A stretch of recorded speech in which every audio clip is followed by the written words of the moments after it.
नमस्कार मित्रों, कक्षा 9 में आपका स्वागत है। आज हम एकम नंबर 11 एक यात्रा यह भी देखते हैं। लेखक के बारे में बात करें तो यह कहानी का लेखक है रामनरस मिश्र। जन्म भी यहाँ बताया गया है सन 1924। रामनरस मिश्र की यह एक सुंदर कहानी है। रामनरस मिश्र के बारे में देखें तो हिंदी साहित्य के उच्च कोटि के या प्रथम कोटि के वे साहित्यकार हैं।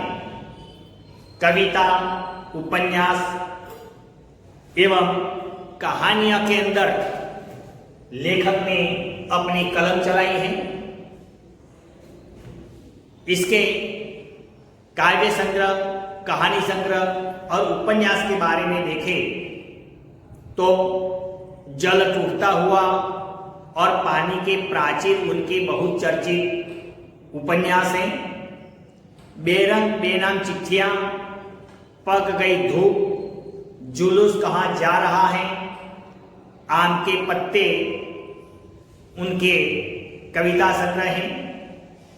खाली घर, वसंत का एक दिन, 61 कहानियां तथा मेरी प्रिय कहानियां वह लेखक का सुंदर कहानी संग्रह है। आम के पत्ते काव्य संग्रह को व्यास सम्मान से सम्मानित किया गया है। लेखक को हिंदी अकादमी के शिखर सम्मान एवं उत्तर प्रदेश के भारती पुरस्कार से भी प्रतिष्ठित किया गया है। इस कहानी के अंदर एक रिक्शा वाले से संबंधित यह कहानी है। शिक्षित रिक्शा वाले के पास इंसानियत से भरा हुआ दिल है। वह संकट में पड़ी हुई युवती से विवाह करता है। स्त्रियां के प्रति रिक्शा वाले युवक का मानवीय दृष्टिकोण और उसके रिक्शा में सवारी करने वाले पति पत्नी से उनकी आत्मीयता दिल छू लेने वाली है। यह एक सुंदर कहानी है। आपको अच्छी तरह समझना है तो सब विद्यार्थी अब अपनी किताब खुली रखें ताकि हम व्याकरण सहित, शब्दार्थ सहित उसको अच्छी तरह से देख सके। तो देखें, एक यात्रा यह भी लेखक है रामनरस मिश्र। देखते हैं आगे। मैं बहुत यात्रा भीरू हूं। लेखक अपने बारे में बताते हुए कहते हैं कि मैं एक यात्रा भीरू हूं। यात्रा भीरू मतलब यात्रा करने से डरने वाला। वास्तव में तो यात्रा में बहुत आनंद, खुशी मिलती। यात्रा में डरने वाले लोग कुछ कम होते हैं, खुशी प्राप्त करने वाले लोग ज्यादा होते हैं। लेकिन यहां लेखक कहते हैं कि मैं यात्रा भीरू हूं। यात्रा पर निकलते समय डर बना होता है कि पता नहीं कैसे कैसे लोगों से पाला पड़ेगा। लेखक कहते हैं कि मैं जब यात्रा करने के लिए निकलता हूं तो मेरे मन में एक प्रकार का डर समा जाता है। और वह डर कैसा कि मैं नए नए स्थान पर जाऊंगा, अलग अलग स्थान पर जाऊंगा तो वहीं मुझे कैसे कैसे लोगों से पाला पड़ेगा। देखिए, एक शब्द है पाला पड़ना।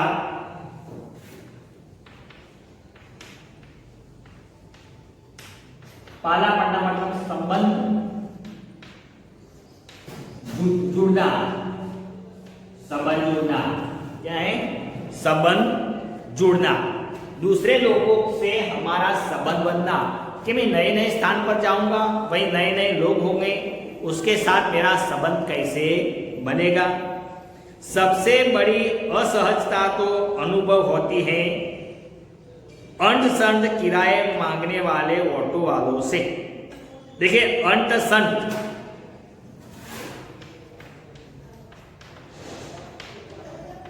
मनमानी। सबसे बड़ी तकलीफ तो यह होती है कि जब हम नए शहर में जाते हैं तो नए शहर में हम अनजान होते हैं। एक स्थान से दूसरा स्थान कितने दूर है, कहाँ स्थान है, कई दिशा में है, इसके बारे में कुछ जानते नहीं। इसलिए हमें रिक्शा वाले का सहारा लेना पड़ता है और रिक्शा वाला हमें जान जाता है कि यह कोई नया व्यक्ति है, इस शहर का नहीं है, तो वह हमारे पास से मनचाहा पैसा लेता है। कभी कभी तो वह इंग्लिश में बोलने वाला, हिंदी में बोलने वाला होता है, हम गुजराती में बोलने वाले हो, शायद उसकी भाषा न भी पहचान सके। हम कोई बिहारी भाषा में, कोई बंगला भाषा में, कोई उड़िया भाषा में बोलने वाले अलग शहर में गए हो, हम ना भी जाने, तब बड़ी मुश्किलें होती है। नए शहर में कैसे कैसे लोग मिलेंगे, यह चिंता भी बनी होती है। जब हम अकेले प्रवास में जाते हैं और जब नए शहर में जाते हैं तब बड़ी मुश्किल होती है, क्योंकि वहीं के सारे लोग हमारे अपरिचित होते हैं। इसलिए कैसे लोगों से हमारा पाला पड़ेगा हमें पता चलता नहीं। अगर हम 2-3 मित्रों के साथ अगर प्रवास में जाते हैं तो हमारा डर नहीं रहता, क्योंकि हम आपस में बातचीत करके भी हमारा समय व्यतीत कर सकते हैं। हमें जो पढ़ने वाली मुश्किलें हैं वह मुश्किलें हम दूर कर सकते हैं। लेकिन कोई अपरिचित शहर में अगर हम चले जाते हैं तो वही बड़ी तकलीफ होती है। तो इस बार एक डॉक्टर से मिलने के लिए ग्वालियर जाना पड़ गया। लेखक बोलते हैं कि उनका एक मित्र है जो डॉक्टर है, चिकित्सक है, और वह ग्वालियर में रहता है। अब लेखक को कोई कारणसर अपने मित्र को मिलना है, इसलिए लेखक को ग्वालियर जाना पड़ा। पत्नी साथ थी, इसलिए आश्वस्त बनी हुई थी। वह अकेले नहीं थे, अकेले होते तो डरते, लेकिन उसकी पत्नी उसके साथ थी और पत्नी साथ होने के कारण वह आश्वस्ति है,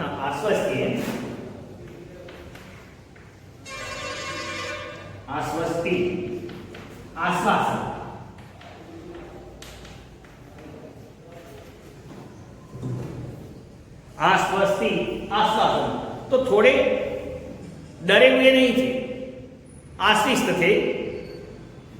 स्टेशन पर उतरते ही ऑटो वाले पीछे पड़ गए।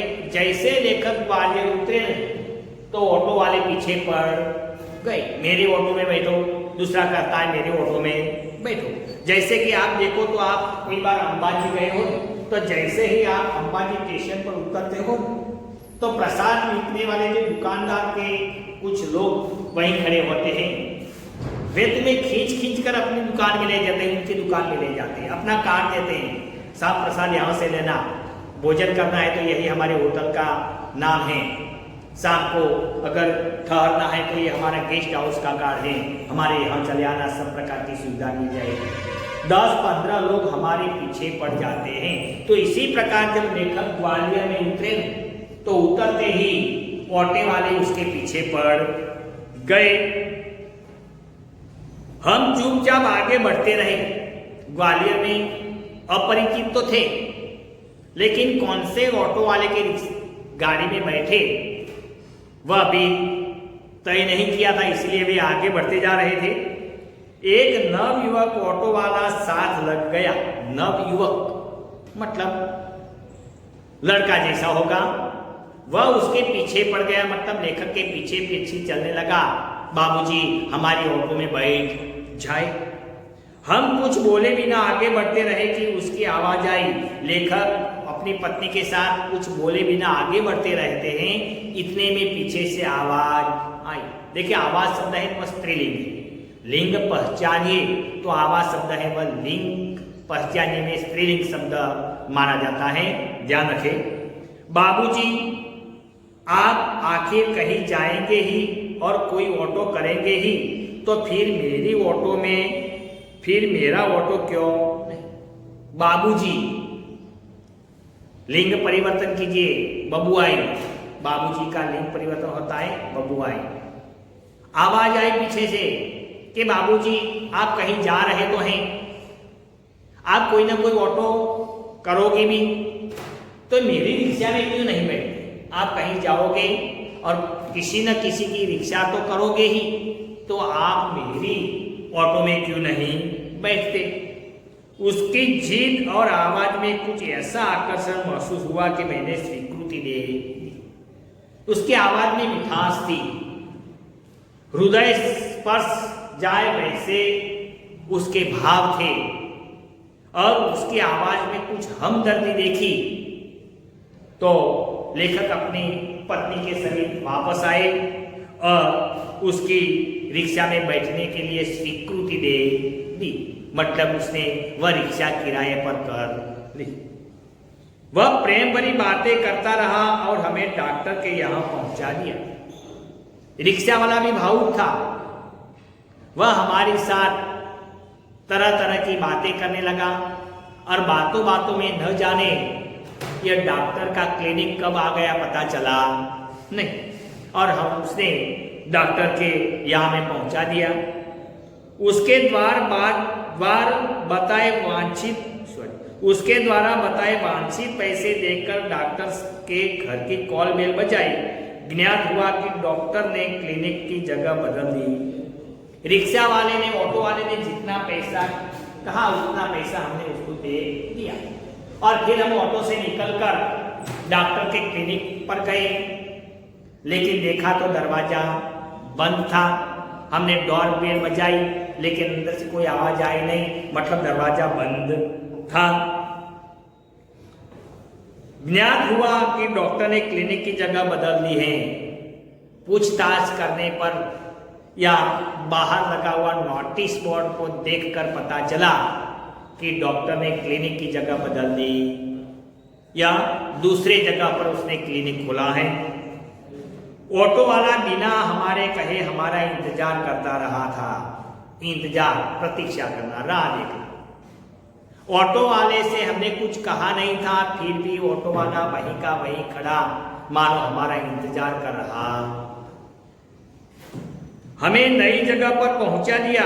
मैंने पूछा कितने पैसे दे दूं? डॉक्टर ने जो नई जगह पर क्लिनिक खोला है वही स्थान पर यह रिक्शा वाला हमें ले गया, और फिर हमने ऑटो वाले से कहा कि भाई बोलो कितने पैसे दूं? बाबूजी जो इच्छा हो दे दीजिए। वैसे डॉक्टर के घर से यहां तक का किराया तो अतिरिक्त हो गया।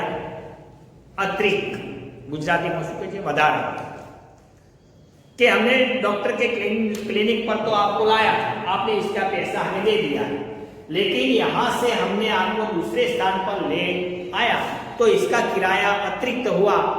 आपको जो देना है दो, आपकी इच्छा, आपकी मर्जी। उसने पूछा बाबूजी यहां से कहां जाएंगे? दूसरे स्थान पर पहुंचाया। जब लेखक अपनी पत्नी के समीप ऑटो से नीचे उतरे, उसी समय फिर से यह ऑटो वाले ने उसे पूछा कि बाबूजी आप यहां से कहां जाएंगे? मतलब डॉक्टर की मुलाकात पूर्ण होने के बाद आप कहीं तो जाओगे ना? मैंने होटल का नाम बता दिया और कहा भाई तुम जाओ, यहां देर लग सकती है। लेखक ने होटल का नाम बता दिया कि यहां से मुलाकात समाप्त करने के बाद हम यही होटल पर जाने वाले हैं, लेकिन यह डॉक्टर के साथ हमारी लंबी चर्चा होगी, बहुत टाइम बीत जाएगा, हमारा यहाँ काम भी है, सो आप यहां से जा सकते हो। वह कुछ बोला नहीं। कौन? रिक्शा वाला। हम डॉक्टर के पास चले गए। घंटा भर बाद निकले तो देखा वह वहीं का वहीं खड़ा था। अब हमें महसूस होने लगा था कि यह ऑटो वाला कुछ और है। वह हमारे भीतर घर करता गया। होटल पर छोड़कर उसने मुझे पूछा फिर कब? डॉक्टर के साथ हमारी लंबी चर्चा होने के बाद कई घंटे के बाद जब हम क्लिनिक से बाहर निकले तो बाहर देखा तो वही रिक्शा वाला फिर मान के हमारा इंतजार करता हुआ बाहर खड़ा देखा। हमने सोचा कि यह रिक्शा वाला कुछ और है, यह दूसरे रिक्शा वाला जैसा नहीं है। धीरे धीरे धीरे यह रिक्शा वाला हमारे मन में घर करता गया। मतलब हमारे साथ प्यार के नाते से बनता गया। मानो कि हम कई जन के कुछ नाता ना हो, इसी प्रकार हमारे और उसके बीच में एक प्रकार का हमदर्दी होने लगी। और फिर या होटल पर उतारते हुए छोड़ते हुए रिक्शा वाले ने बोला कि फिर कब आऊं। लेखक ने कहा यानी मतलब यानी आप शहर में घूमेंगे फिरेंगे, आपको जहां जाना होगा ले चलूंगा, वैसे यहां कब तक हैं। यानी कि आपके लिए यह शहर नया है, यह ग्वालियर शहर देखने लायक है। अगर आप बोल दो तो सुबह में मैं आ जाऊंगा, आपको यह पूरे शहर का नजारा दिखाऊंगा, यहाँ जो जो देखने लायक स्थान है वही सभी जगह मैं आपको घुमा सकता हूँ, अगर आप बोल दो तो। और फिर कहा कि साहब आप यहाँ कब तक रुकने वाले। देखिए एक शब्द आया घूमना, एक घूमना शब्द है, इसका कर्तवाचक होता है घुमक्कड़। गुजराती में घुमक्कड़ी बोलते हैं, हिंदी में घूमना तो घुमक्कड़। कल शताब्दी से लौटेंगे। लेखक ने बताया कि कल शताब्दी एक्सप्रेस जो रेल चलती है इसके अंदर वापस जाने वाले हैं, तो आपको घुमाने के लिए कब आ जाऊं। तो साहब आप बोल दो सुबह में कितने बजे मैं आपको इस सुबह यह शहर घुमाने के लिए आ जाऊं। भाई आज तो थके हैं, आराम करेंगे, कल घूमेंगे। कि भाई आज तो हम थके हैं, हम आराम चाहते हैं, आज पूरा दिन हम होटल में आराम करेंगे, कल आना और कल हम घूमने के लिए भी जाएंगे। ठीक है बाबूजी, यह रहा मेरा मोबाइल नंबर, मुझे फोन करके बुला लीजिएगा। रिक्शा वाले ने, ऑटो वाले ने अपना मोबाइल नंबर लेखक को दिया और बताया कि आप कल जितने बजे भी तैयार हो जाओ, जितने बजे जाने की इच्छा हो, आप मुझे कॉल कर दीजिए, मैं फौरन उपस्थित हो जाऊंगा। ठीक है बाबूजी, यह मेरा मोबाइल नंबर, मुझे फोन करके बुला लीजिए। अरे तुमने अपना नाम तो बताया ही नहीं, मोहन। फिर लेखक ने बताया कि भाई इतनी बातचीत हुई, पूरे दिन हम साथ में घूमे, लेकिन आपने अपना नाम तो बताया नहीं। ऑटो वाले ने अपना नाम बताते हुए कहा कि साहब मेरा नाम है मोहन। मोहन अच्छा नाम है। लेखक ने यह शब्द सुना, खुश हुए और कहा कि यह अच्छा नाम है। दूसरे दिन घूमने का कार्य शुरू हो गया। वह बहुत प्रेम से एक के बाद एक स्थान दिखाता गया। दूसरे दिन निर्धारित समय पर ऑटो वाला वहीं आ गया होटल पर।